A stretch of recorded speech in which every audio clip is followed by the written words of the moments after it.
chaos seekers and home recording junkies. Once again, Joe here from Joe from Noise Productions.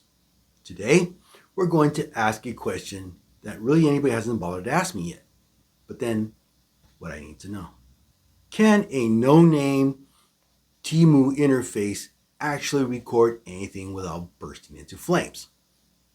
Let's find out. If you remember from this video here, along with other videos that you've probably seen other times, me showing off this thing, I snagged this little mystery box off Temu for about 25 bucks. It plays back audio just fine, which honestly shocked me. But here's the real question. Can it record, like an actual audio interface? Fair question. A reasonable one, but a terrifying one. But today, we're going to discover whether this $25 box was a steal or if I basically bought a paperweight with LEDs on it. All right, first the specs. It's got 2 channels. Channel 1, it has an XLR input, a gain knob, and a 48 volt phantom power, which is amazing that it hasn't exploded yet on me.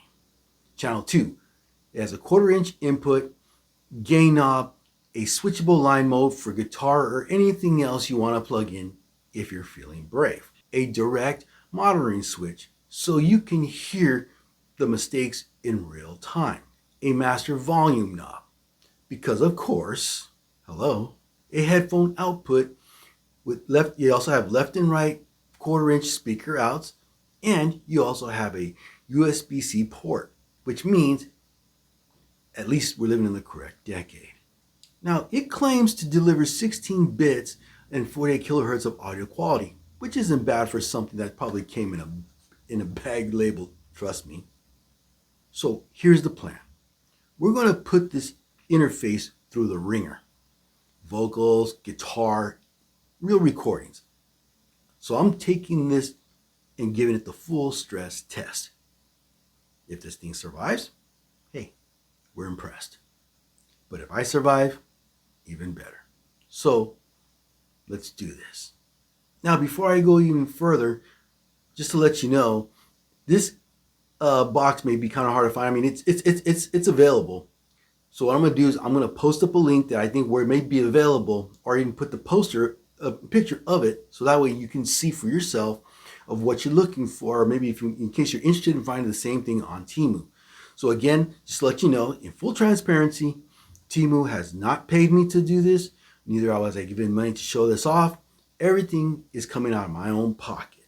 So take everything what I say with a grain of salt, but we're going to go ahead and I'm going to give you my honest opinion on it. Hey everybody, now as you see here, we are in front of my computer now. So the first thing I'm going to do is what they call a voiceover. And the voiceover, what it's going to do, it's going to see how it records even with a very loud volume.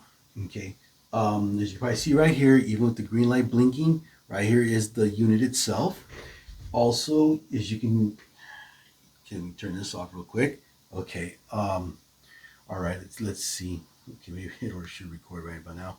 Well, just as you probably begin to see here, see the green light on this thing. I mean, there's signal going in it. Now, if that green turns red, that means you got to clip. That means you're clipping. And not just that, it also opens up a lot more atmosphere that you don't need. Okay, so right now, also the others, you see 2 red lights. Now the other red light means that this is on, which is your 48 volt. This is the reason why we're going with condenser mic on this one. So we're gonna go ahead, we're gonna pull up Reaper. Now also, as you can just see right here, it's getting a signal. Okay, it's probably not a strong signal, but it's signal nonetheless. Let's see, so like now as you can do here, okay, yeah, it goes up just a little bit. Okay, so let me go ahead and turn this down just a little bit. Okay, just enough just to kind of get a good decent volume out of it. Because again, one thing you don't want to do is you don't want to clip it too much, or you don't want to get too much of that sound. So you want to kind of keep the the floor level down a little bit on it.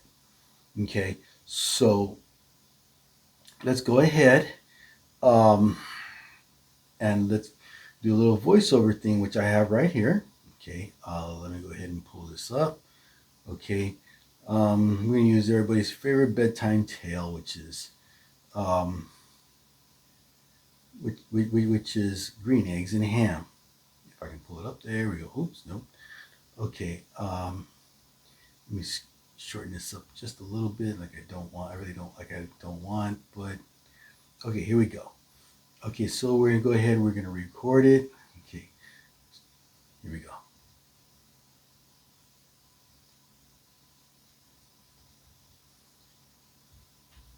I am Sam.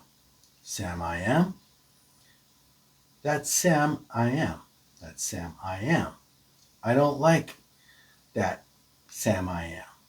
Do you like green eggs and ham? No, I do not like them, Sam, I am.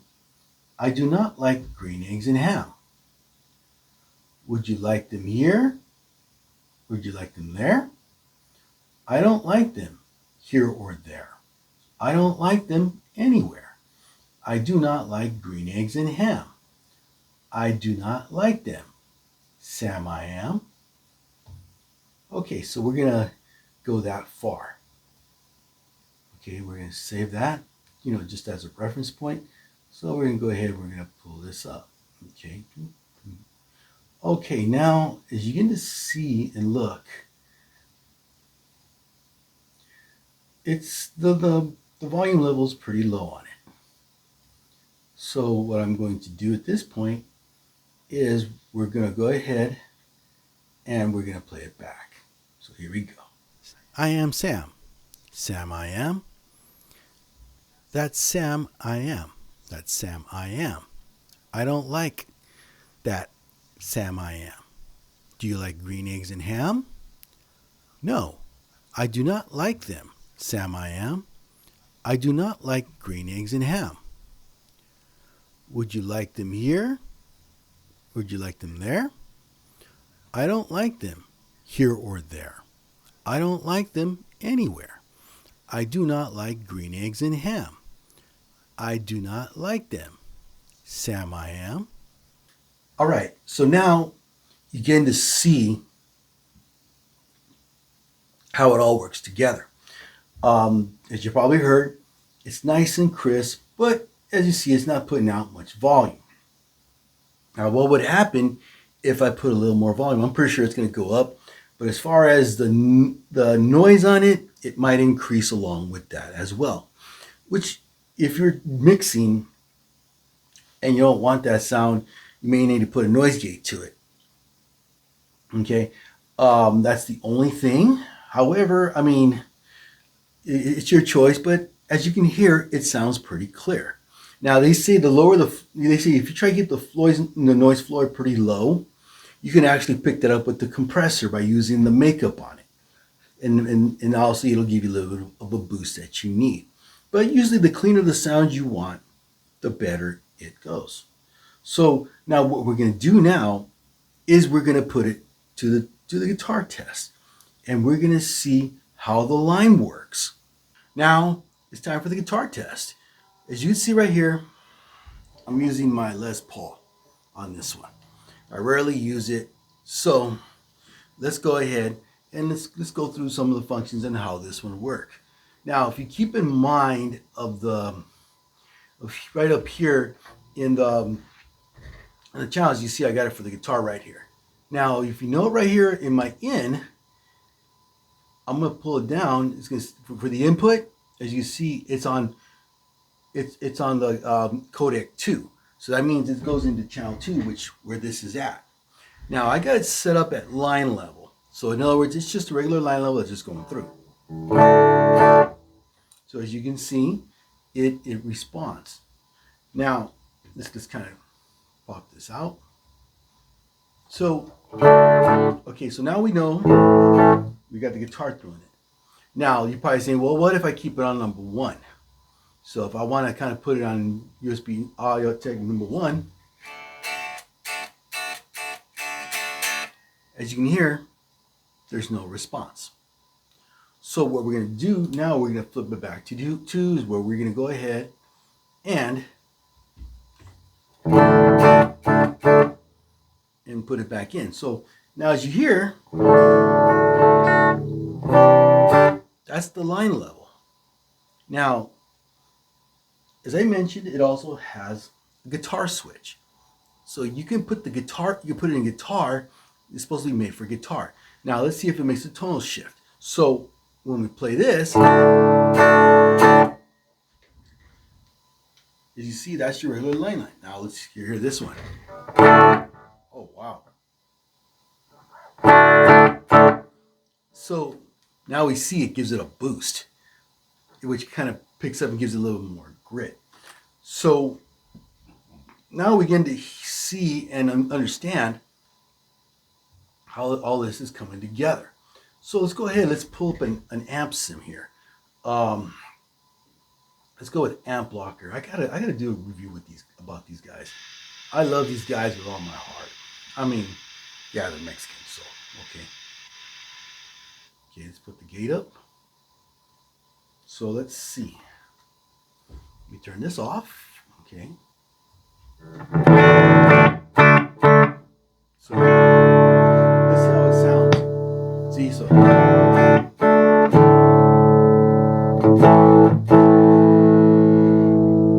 lower down just a little bit.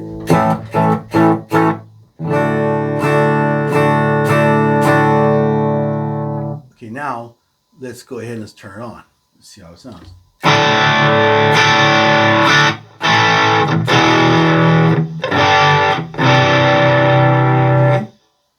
Now let's see if it makes a difference if we put it in the guitar mode.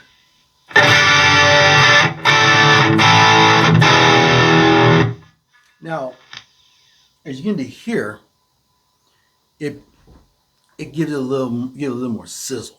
So it actually spikes up the gain a bit without even having to mess with the gain knob. So, as you probably see, this thing it does pretty well for guitar. It might do pretty good for vocals too. Like I said, it might pick it up a little. May need to kind of pick up the volume a little bit on it. But then again, you may need to do some things to squish the noise out. But as you hear, it puts some teeth to what you're doing. So, in this respect, it really helps out the sound a little bit. And then, like I said, you can hear the sizzle as it cuts through. So now let's put it to the real test. Let's see how it works in a mix.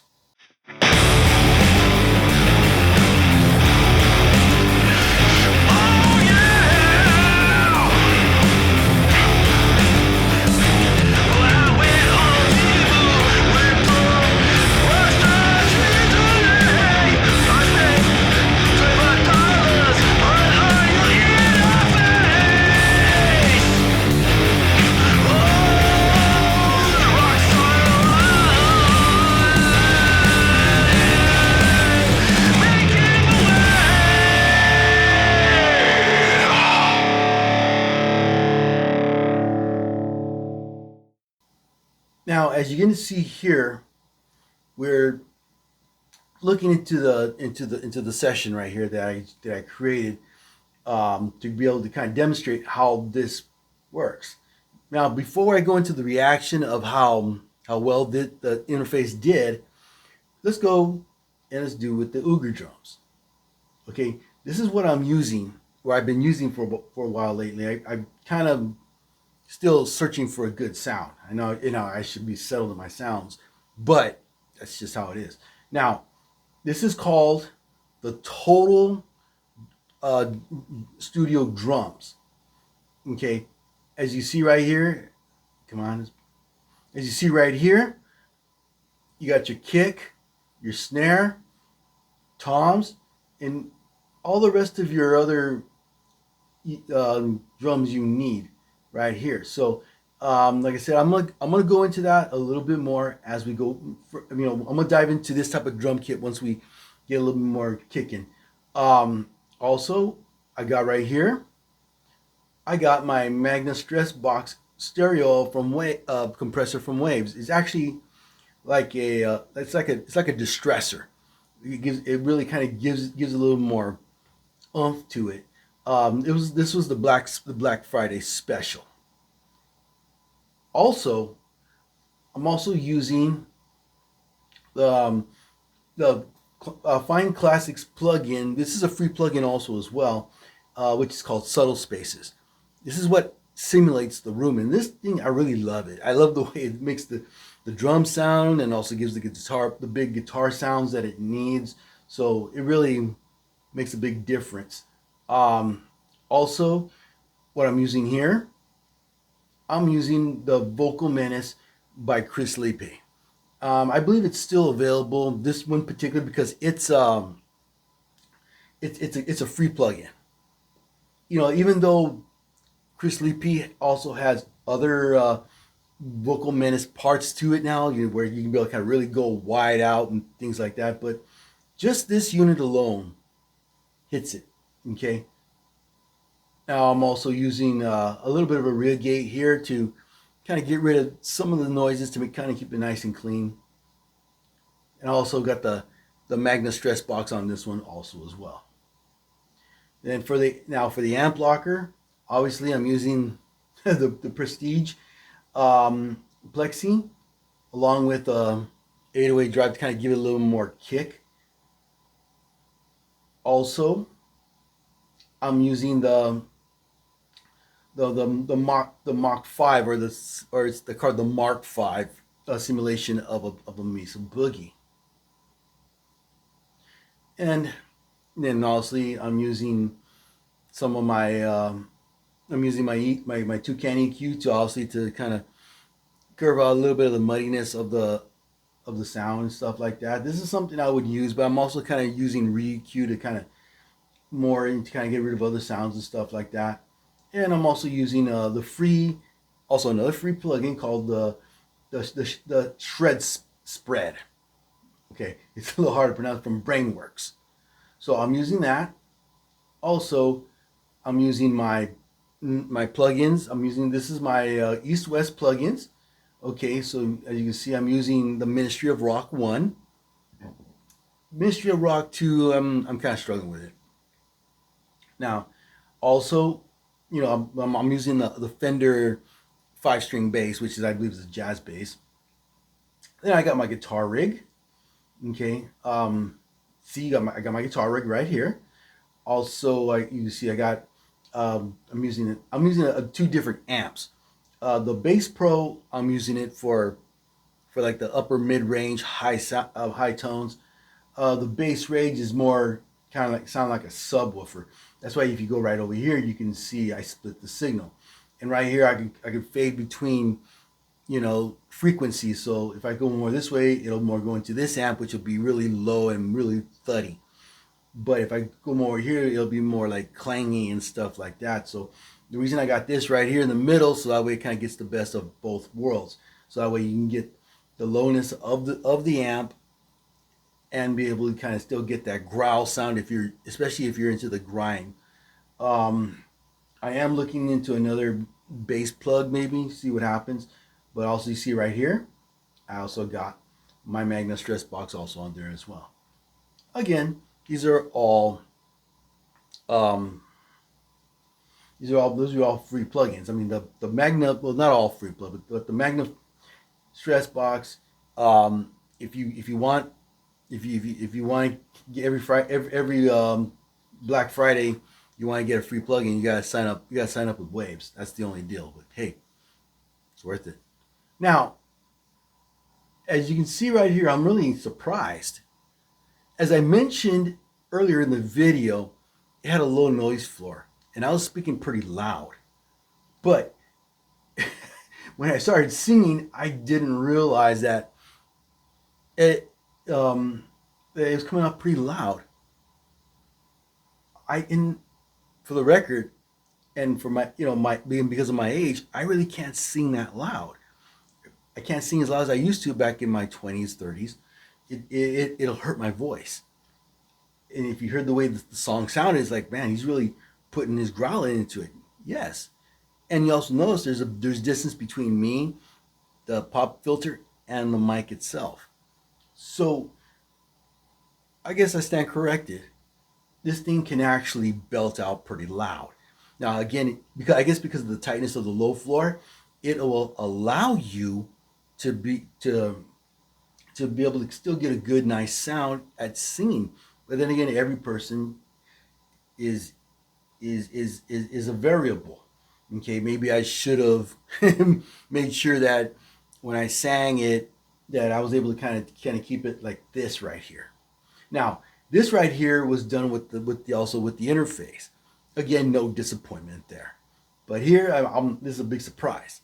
I was like, wow, I guess it's pretty loud for what it is. So now, let's see how it sounds without, actually, let me see how it sounds without some of this. Okay, whoops. Okay, here we go. Nope.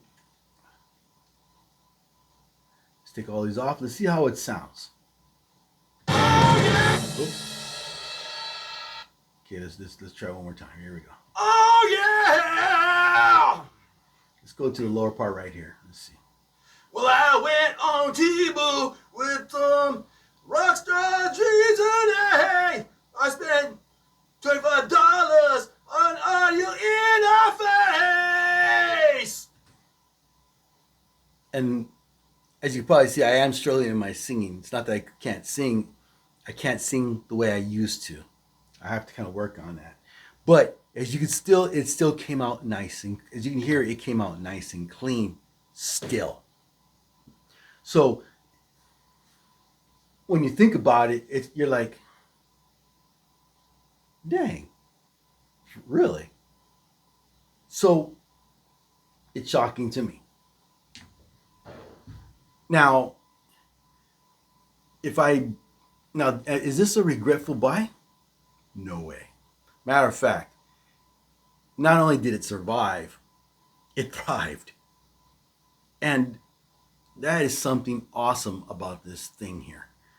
It literally did the thing. And again, it thrived. It didn't survive, it thrived. And with all the functions, now like I said, if you're just a solo artist, this is perfect for you. You know, it would definitely work to your advantage. And it will do the thing it needs to do. So when it comes to the budget, again, they say, well, buy nice, buy twice. Well, I bought nice and didn't have to buy it twice. Again, the playbook is good, the playback is good, and as you can hear, it recorded very well. So there is no issues with this thing. But then again, your mileage varies.